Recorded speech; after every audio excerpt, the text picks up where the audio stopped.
Financial Secretary Paul Chan says the SAR should foster young local talents to accelerate the development of innovation and technology. Top official of the National Games Coordination Office says organizers are working to improve cross-border sporting events. And the United States launches a wave of air strikes on Houthi rebels in Yemen, killing 31 people.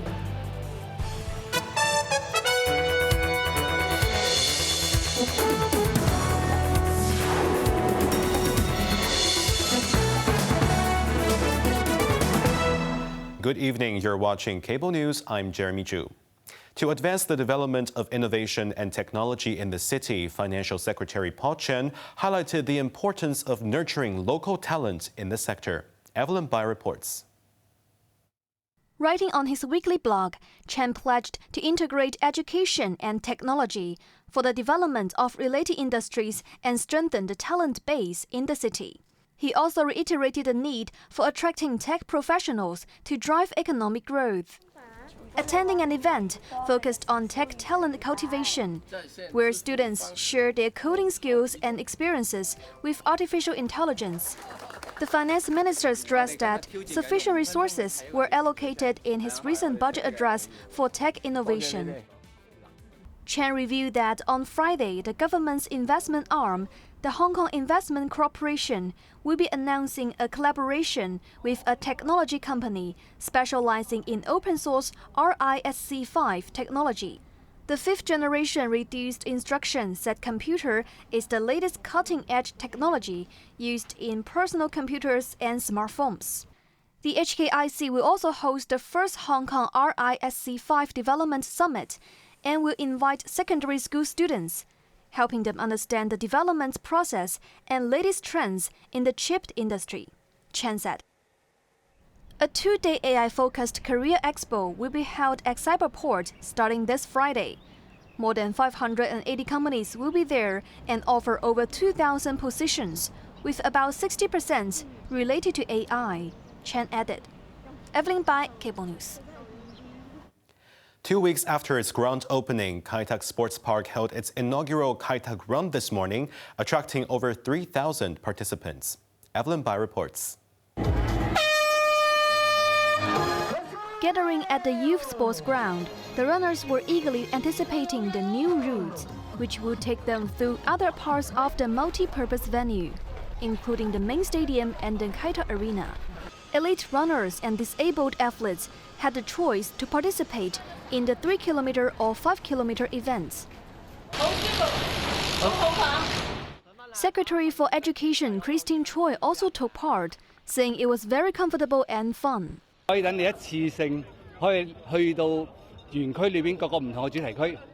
Lawmaker Perry Yu praised the route design, noting that it provides a comprehensive understanding of the park's facilities.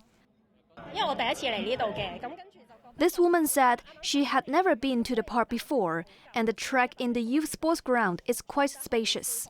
It's wide enough even if a group of people run, they will not have to dodge each other, she added.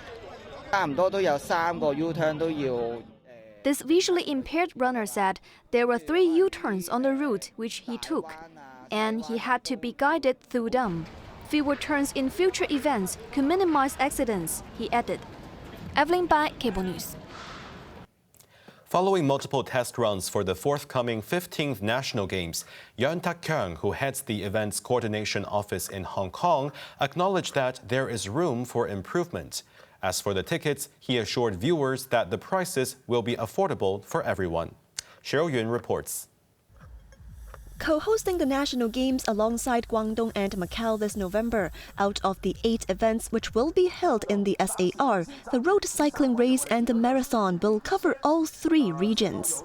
Taking to the airwaves, Yeung admitted that cross-border events pose a challenge, and he has held meetings with representatives from Zhuhai and Shenzhen to explore ways to improve coordination.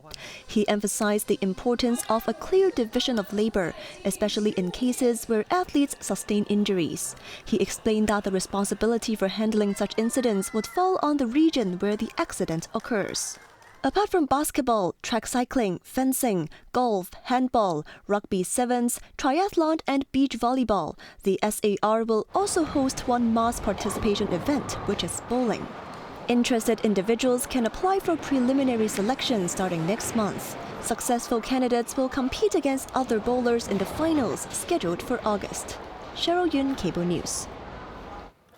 Welfare groups have urged authorities to increase awareness and promote inclusivity for children with special educational needs. A survey revealed that families of such children have often encountered unfriendly treatment in public and even verbal abuse in some instances. A poll conducted over 2 months last year by the Hong Kong Young Women's Christian Association found that nearly half of the 520 parents questioned had faced unfriendly treatment due to the behavior of their children. While 85% found it challenging for the public to accept such children, almost 50% of parents admitted reducing their child's social activities as a result. In a separate survey of over 600 members of the public, more than half said they would walk away or complain to someone if they saw children acting abnormally. The YWCA recommends that parents should provide more daily life training for such children. It also calls on the public to show understanding and give space to families when they are managing challenging situations. A charity event organized by the Pok Oi Hospital attracted over 4,000 participants for a family-friendly cycling race at Stonecutters Bridge this morning. Now in its 13th year, the Pok Oi Cycle for Millions was flagged off at 7 a.m. from the Tsingsha Highway. Security Chief Chris Tain attended the event. In addition to the 13th kilometer route for the Pok Oi Group, a new elite category was introduced this year, extending the course to Ting Kau Bridge, spanning about 21 kilometers. Apart from promoting cycling as sport within the community and advocating a green lifestyle, the event raised funds for Hong Kong's largest nursing and residential care home, situated at Lam Tay. Consumers on the mainland who order products through e-commerce platforms have been warned after the state-owned China Central Television revealed that some items may not meet the quality and standards claimed by sellers. Evelyn Bai shares more. In the 35th edition of the annual Consumer Rights Gala, which is held on March 15th every year, state broadcaster CCTV highlighted a case involving Shandong-based Liangshan Xixi Paper Products Company, which was allegedly selling substandard sanitary pads and baby diapers. It is estimated that the firm has nearly 100 tons of such defective products in its inventory, including some well-known brands which can be ordered through online portals in Hong Kong. The company bought substandard sanitary napkins and baby diapers at a rock-bottom price of 260 yuan per ton, and repackaged them to be resold at more than 25 times the original price. Meanwhile, several factories in Henan's Shanqiu City were found to be producing disposable underwear products, which had not been disinfected, despite the packaging indicating that they underwent sterilization. The manufacturer also claimed that the products were made from cotton, but polyester was used instead. After the gala, regulators immediately took action and the relevant products were taken down from all e-commerce platforms. Several brands issued statements clarifying that they are not doing business with these companies and will cooperate in taking action against them.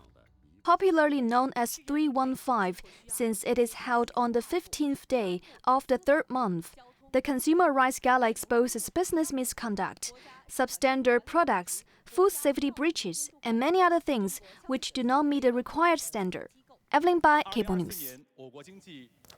At least 31 people have been reportedly killed after the United States launched a series of airstrikes on Houthi rebels in Yemen. The attacks are seen as a response to the armed group's targeting of cargo ships in the Red Sea. Cheryl Yun reports.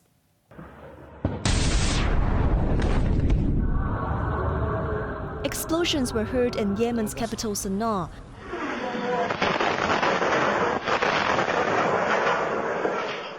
with plumes of smoke seen in various locations, including the northern provinces of Sara, Al Baida, and Rada. U.S. President Donald Trump authorized the hits, citing a zero-tolerance policy towards attacks on American assets and navigation rights. He added that hell will rain down on the Houthis if they do not stop. Yemen's Ministry of Health stated that civilians, mostly women and children, were killed in the raids. Slamming the airstrikes as criminal brutality, the Iran-backed group responded that they are fully prepared to confront escalation with escalation. This marks the biggest U.S. military action in the Middle East since Trump took office and reclassified the Houthis as a foreign terrorist organization. The rebel group, which exerts control over much of northern Yemen and considers Israel its enemy, had previously launched drone and rocket attacks on ships transiting the Red Sea, in solidarity with Palestinians over the ongoing Israel-Hamas conflict. Former U.S. President Joe Biden had attempted but failed to deter and contain the Houthis. Cheryl Yun, Cable News.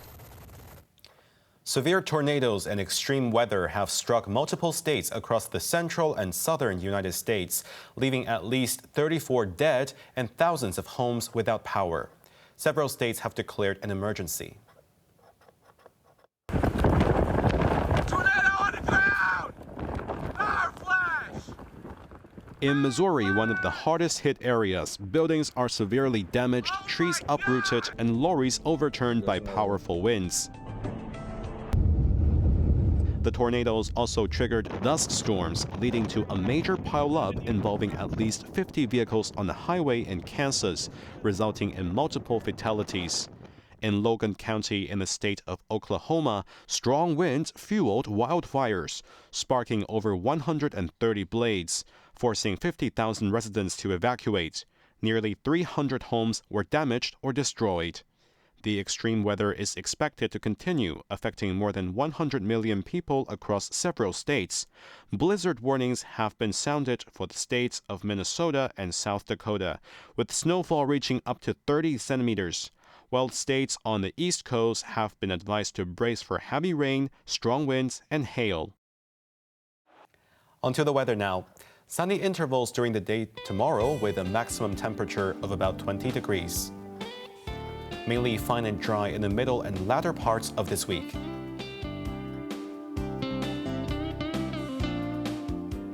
That's our news tonight. I'm Jeremy Zhu. Thank you for watching and good night.